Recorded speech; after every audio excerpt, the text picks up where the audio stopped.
جس حدیث پر امام جلال الدین سیوطی علیہ رحمۃ الباری صحیح ہونے کی مہر لگا دے، قیامت تک اس کو کوئی محدث ضعیف یا متروک نہیں کہہ سکتا۔ یہ علمی معیار ہے آپ کا، یہ علمی درجہ ہے آپ کا۔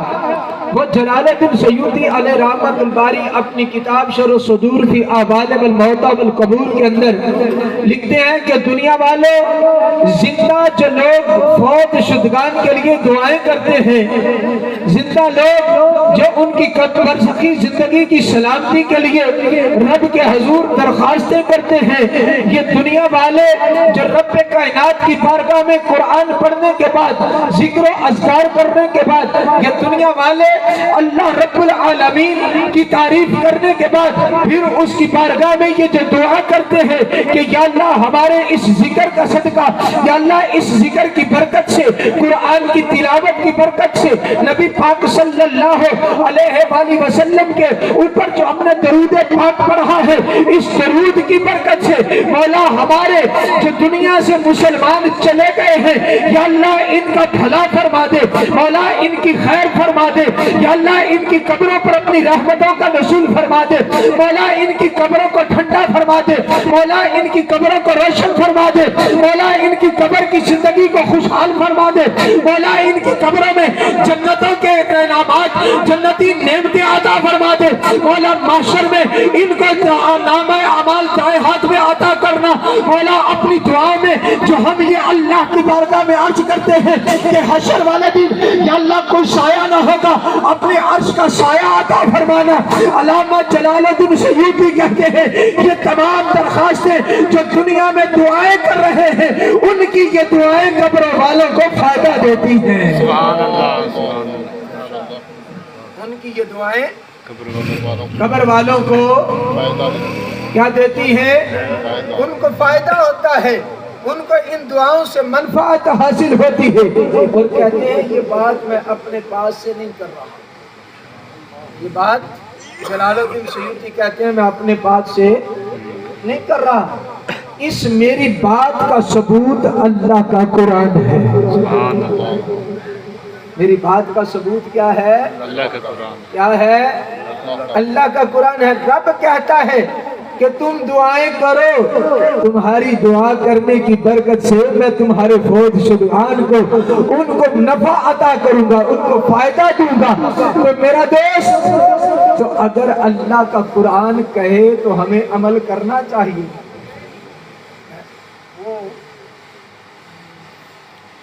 پنجابی کا ایک شعر بھی ہے، کہتے ہیں کرو مہربانی تم اہل زمین پر،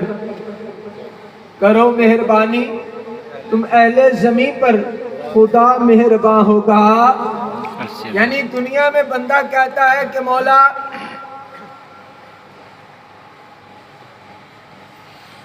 مولا تیرے بندے کی خیر ہو، چاہے وہ بندہ دنیا میں ہے، چاہے وہ بندہ قبر میں ہے۔ جو قبر میں چلا گیا وہ بھی اللہ کا بندہ ہے کہ نہیں ہے؟ نا مشکل وقت میں ہے نا، کٹھن گھڑی ہے نا اس کی، تو اگر دنیا والے اس کے لیے کہیں گے یا اللہ یہ اب تیری بارگاہ میں حاضر ہو رہا ہے، بات یہ منزل مشکل ہے، اس کے لیے آسان فرما دینا، مولا اس پر اپنا رحم کر دینا، یا اللہ اس کے درجات کو بلند کر دینا، تو رب کہتا ہے تو میرے بندے کی خیر مانگ رہا ہے، اے میرے بندے کی خیر مانگنے والے، اس کی برکت سے میرے بندے کی خیر مانگنے کی وجہ سے میں تیری بھی خیر فرما رہا ہوں، میں تیری بھی خیر فرما رہا ہوں۔ خالق کائنات رب ذوالجلال نے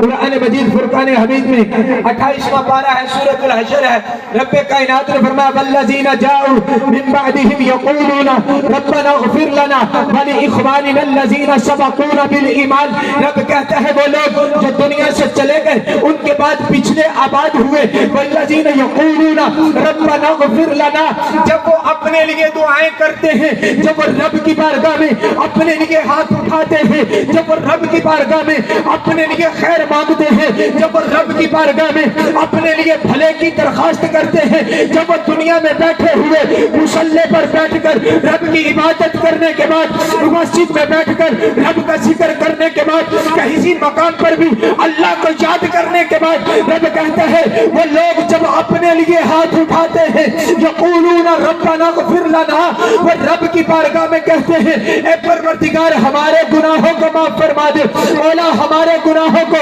ہماری خطاؤں کو, ہماری نادانستہ جو ہم سے تیری نافرمانیاں ہو گئی مولا ان کو معاف فرما دے. تو رب کہتا ہے جو میرے بندے ہیں, جو مجھ سے محبت کرنے والے ہیں, وہ صرف اپنے لیے نہیں جو دنیا سے چلے گئے ہیں سبقونا بالایمان, ایمان کی دولت کو لے کر دنیا سے چلے گئے ہیں. رب کہتا ہے جو وہ اپنے لیے مانگتے ہیں تو میرے ان بندوں کے لیے جو دنیا چھوڑ کر قبر میں آ گئے ہیں, رب کہتا ہے ان کے لیے بھی خیر مانگتے ہیں, ان کے لیے بھی. تو معلوم ہوا قبروں والوں کے لیے خیر مانگنا, ان کے لیے رب کی بارگاہ میں یہ عرض کرنا کہ مولا ان کے گناہوں کو معاف فرما دے, مولا ان کی نافرمانیوں کو معاف فرما دے, مالک ان کی زیادتیوں کو معاف فرما دے, مولا جو تیرے حقوق تیری حکم عدولیہ کر چکے مولا ان کو تو معاف فرما دے. تو آقا دو جہاں نبی مہربان صلی اللہ علیہ وسلم کی حدیث مبارکہ بیان کر کے اپنی بات کو وائنڈ اپ کرنا چاہتا ہوں. آقا دو جہاں نبی مہربان صلی اللہ علیہ وسلم نے فرمایا اے میرے غلاموں کی شان یہ ہے, ان کو رب کائنات نے انعام یہ دیا ہے, رب کائنات کا ان پر فضل یہ ہے, رب کا ان پر کرم یہ ہے, رب کی رحمتوں کا عالم یہ ہے کہ امتی امت مرحومت, کہ میری امت وہ امت ہے جس کے اوپر رب کائنات نے ہر حال میں رحم فرما دیا ہے.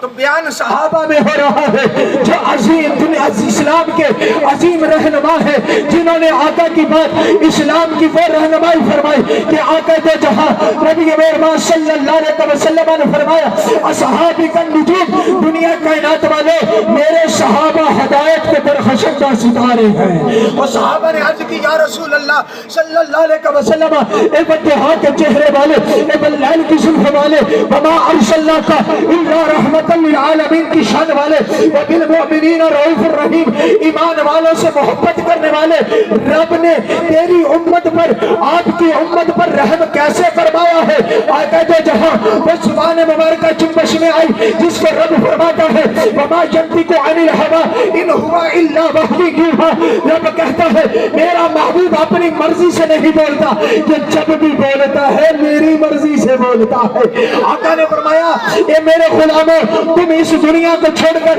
اپنی قبروں میں جاؤ گے, تمہارے سوا بڑے بڑے گناہ ہوں گے, تمہارے رجسٹر گناہوں سے بھرے ہوں گے, پر قربان جاؤ جب میرے امتی قیامت والے دن اپنی قبروں سے نکلیں گے وہ گناہ دھل چکے ہوں گے, وہ گناہ معاف کیے جا چکے ہوں گے, وہ گناہ مٹا دیے جا چکے ہوں گے, اور ان کی جگہ نیکیاں درج کر دی جائے گی. عرض کی یا رسول اللہ اے بددعا کے چہرے والے, یہ اللہ کا فضل, یہ اللہ کا کرم, یہ اللہ کی رحمت کیسے ہوگی. آقا دو جہاں نبی مہربان صلی اللہ علیہ وسلم نے فرمایا اے میرے غلاموں تمہارے بڑے دنیا سے چلے جائیں گے, پیچھے ان کی نسلیں ان کے لیے ہاتھ اٹھا کر رب کی بارگاہ میں دعا کریں گی یا اللہ ہمارے بزرگ چلے گئے, یا اللہ ہمارے والدین چلے گئے, ہمارے دوست چلے گئے, ہمارے پیارے چلے گئے, مولا تیرے حکم سے تیری بارگاہ میں حاضر ہے, مولا تیرے دروازے پر دستک دیتے ہوئے ہم تیری بارگاہ میں عرض کرتے ہیں مولا جس طرح دنیا میں عزتیں عطا فرمائی ہے ایسے قبروں میں بھی عزتیں عطا کرنا, حشر میں بھی عزتیں